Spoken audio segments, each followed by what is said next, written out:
Today we're unboxing the Outbound Lighting Hangover Helmet Light.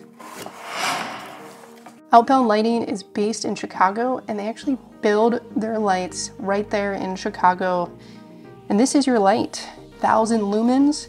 You're gonna have a 35 milliamp battery inside. You're gonna get an hour runtime at that full 1000 lumens, and then all the way to 6.5 hours if you're running it on strobe for city or street riding.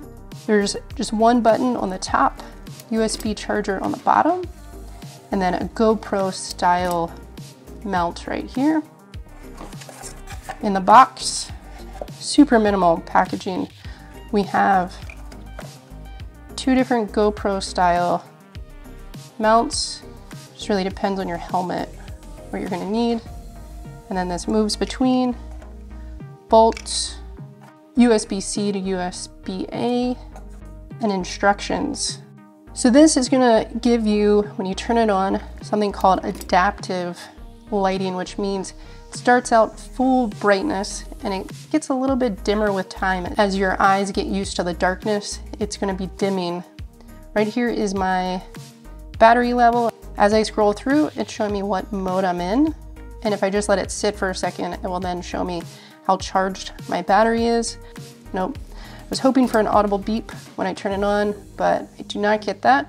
It's one thing I wish all light companies did.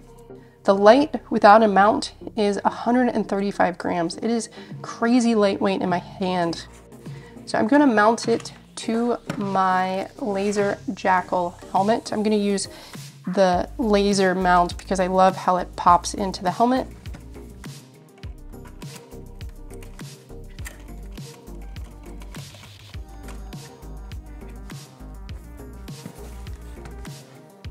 Look how slim that is. Oh, it looks so good, and it's so lightweight. No wires to deal with. If you're looking for a helmet light for on or off-road riding, this is really nice.